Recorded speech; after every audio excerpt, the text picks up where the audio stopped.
मैं हूं मोनिका। आतंकवाद पर बड़ा खुलासा, नाबालिग का धर्मांतरण कर आतंकी बनाने की साजिश की खबर है। प्रयागराज से केरल से लाई गई थी नाबालिग लड़की। नाबालिग को केरल भेजने वाले 2 आरोपी गिरफ्तार हो गए हैं। आरोपी कहकशा और कैफ गिरफ्तार कर लिए गए हैं। तो बड़ी खबर का खुलासा हुआ है। नाबालिग का धर्मांतरण कर उसे आतंकी बनाने की कोशिश, प्रयागराज से केरल भेजने की तैयारी हो रही थी।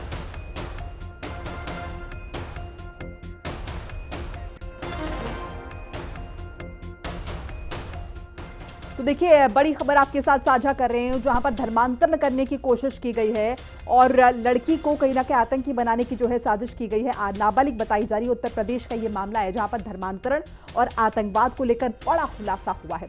इस बीच ये बताते चले कि नाबालिग का पहले धर्मांतरण करने की कोशिश की गई और फिर उसका माइंड वॉश करने की, ब्रेन वॉश करने की कोशिश की गई। आतंकी गतिविधियों में उसे लिप्त करने की कोशिश की गई, साजिश की गई।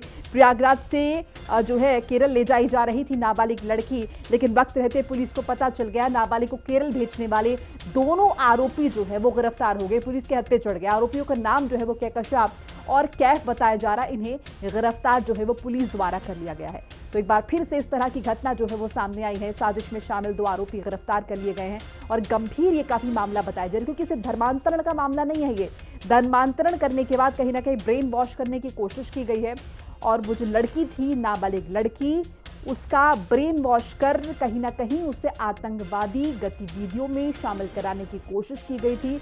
उसे ऐसी बातें समझाई जा रही थी, इस तरह से प्रोवोक किया जा रहा था ताकि वो आतंकी गतिविधियों में लिप्त हो जाए। लेकिन वक्त रहते इस साजिश को नाकाम कर लिया और पुलिस ने 2 आरोपियों को गिरफ्तार किया है। कुछ और लोग इसमें शामिल बताए जा रहे हैं, जिनको पकड़ने के लिए पुलिस लगी हुई है। आतंकी मॉड्यूल का खुलासा प्रयागराज पे पुलिस द्वारा किया गया है। तो प्रयागराज से केरल ले जाई जा रही थी लड़की। 2 आरोपी पुलिस के हत्थे चढ़े हैं, कहकशा और कैफ इनका नाम बता।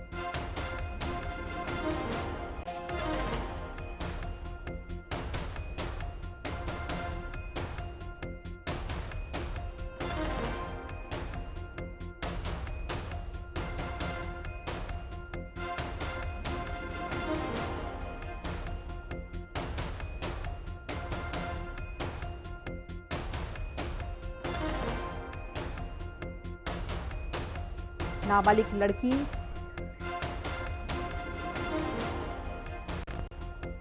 दिनांक 8 मई को लेलहट की ही रहने वाली तरकशा बानो पुत्री मोहम्मद इस्माइल उम्र 19 वर्ष द्वारा बहला फुसाक कर व पैसों का प्रलोभन देकर उसकी 15 वर्षीय नाबालिग लड़की को धर्म परिवर्तन कराने के उद्देश्य से केरल ले जाया गया तथा इस संबंध में थाना फूलपुर पर सूचना देने पर अज्ञात नंबर से फ़ोन करके गाली गलौज व जान से मारने की धमकी दी।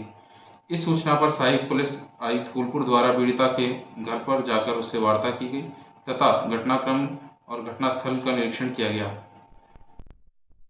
हिला करके उसको घर से लेकर के जाना और उसके बाद उसको धर्म परिवर्तन के लिए मोटिवेट करना, और इसके साथ ही जो उसका दूसरा साथी जो कि उसको रेलवे स्टेशन पर लेकर के गया, जिसने उसको यहाँ से उसको ले जाने में, निकालने में उसका रोल अदा किया और रास्ते में बच्ची के साथ में गलत हरकत की, उसकी गिरफ्तारी हो गई है। इसमें अभी तक की पूछताछ के दौरान कई अन्य नाम सामने आए हैं, जिसमें कि प्रयागराज के और दिल्ली के और कुछ केरला के कई ऐसे लोगों के नाम सामने आए हैं, जिनके विभिन्न पहलुओं से जिनकी जांच की जा रही है।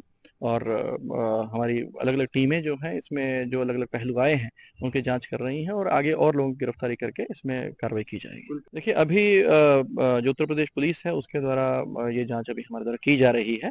इसमें जो भी एंगल्स आएंगे, क्योंकि एंटी नेशनल एक्टिविटीज की बात आई है, तो ये बहुत एक संवेदनशील मामला है। उसमें जितने भी एंगल्स हो सकते हैं, जितने भी व्यक्तियों के जैसे नाम आए हैं, उनका क्या उनके लिंक्स हैं, किस तरह के उनके इन्वॉल्वमेंट है या क्या उनके ट्रांजेक्शन हैं, तो हर चीज, हर पहलू अभी जांच के दायरे में है, जिसमें जांच के उपरांत ही आगे कार्रवाई की जाएगी। तो देखिए, अब नाबालिग को आतंकी बनाने की साजिश का खुलासा हुआ है। आतंकी मॉड्यूल का भंडाफोड़ हुआ है प्रयागराज में और प्रयागराज से केरल ले जाई जा रही थी लड़की का ब्रेन वॉश करने में एक महिला शामिल है, कहकशा उसका नाम बताया जा रहा है। ज्यादा इन्फॉर्मेशन के लिए सौरभ मिश्रा जुड़ चुके हैं मेरे सहयोगी। सौरभ, क्या कुछ इन्फॉर्मेशन आपके पास है? चूंकि देखिए आतंकी मॉड्यूल का यहाँ पर हम जिक्र कर रहे हैं, तो क्या हम ये माने समझें कि ऐसे और भी केसेस जो हैं वो अतीत में देखने को मिले होंगे, शायद जिनके बारे में पुलिस को ना पता चल पाया हो, या फिर और भी बहुत सारी प्लानिंग इस तरह की? और साथ साथ ये भी कि इस केस में भी क्या कुछ और लोगों की गिरफ्तारियां मुमकिन है? जी बिल्कुल, देखिए अगर हम बात करें प्रयागराज में, तो प्रयागराज में धर्म परिवर्तन को लेकर कई ऐसे बड़े मामले कुछ दिन पहले भी आए थे, लेकिन आज पुलिस कमिश्नरेट को एक बड़ी आतंकी साजिश का खुलासा किया है, जिसमें समुदाय की 15 वर्षीय नाबालिग लड़की को बहला फुसलाकर केलर ले जाया जा रहा था। वहां पर उसका धर्म परिवर्तन करके उसे आतंकी गतिविधियों में शामिल करने की साजिश पूरी तरीके से रची जा रही थी। हालांकि पुलिस के अनुसार पीड़ित को उसकी एक मुस्लिम महिला दोस्त ने पैसे का लालच देकर इस्लाम धर्म कबूल करवाने के लिए किया, लेकिन अब देखिए कुल मिला के इस पूरे जो मामला है उसका खुलासा हो चुका है, और इस पे जो डीसीपी गंगानगर ने बोला है कि इसमें 2 लोगों की गिरफ्तारी भी हो गई है, जिसमें एक महिला है और एक पुरुष है। तो पूरा जो मामला है धर्म परिवर्तन को लेकर है कि आतंकी बढ़ाने की साजिश जो रची जा रही थी वो कहीं ना कहीं नाकाम होती हुई दिखी है। सबसे पहले आपको ये भी जानकारी दूंगा कि 8 मई को ये लड़की जो है वो लापता हुई थी, और परिवार वालों ने जो उसकी एफआईआर जो करवाई थी वो करीब 28 जून के आसपास करवाई थी। हालांकि अब जो है लड़की को परिजनों को सौंप दिया गया है, लेकिन अब इस मामले की पुलिस और गहनता से जांच पड़ताल कर रही है कि आखिर इसमें ऐसे कौन कौन से सौरभ, ये जो औरत शामिल उसको, है। जो महिला उसको प्रोवोक कर रही थी, समझा रही थी, क्या किस तरह से उसके टच में थी? क्या पहले से ये लगातार जो है उसके कांटेक्ट में थी, या उसके पड़ोस में रहती थी? जी बिल्कुल, देखिए जिस तरह से लड़की ने बताया है कि उसको किसी शादी में ले जाया गया था और वहां पर उसकी मुलाकात किसी से हुई थी, और इसी के जरिए उसे केरल ले जाने की पूरी तरीके की साजिश जो है वो रची गई थी। हालांकि सही टाइम पे जो है पुलिस ने इस मौके का खुलासा कर दिया, और अब पुलिस पूरी गहनता से ये जांच पड़ताल कर रही है कि आखिर इसमें और कितने गिरोह शामिल हैं। चलिए, बहुत बहुत शुक्रिया सौरभ मिश्रा आपका बातचीत जानकारी के लिए। चलिए आगे बढ़ जाते हैं। प्रयागराज में उपद्रव करने के आरोप में 50 अरेस्ट हुए हैं। करछना में बवाल हुआ था प्रयागराज के, और मौके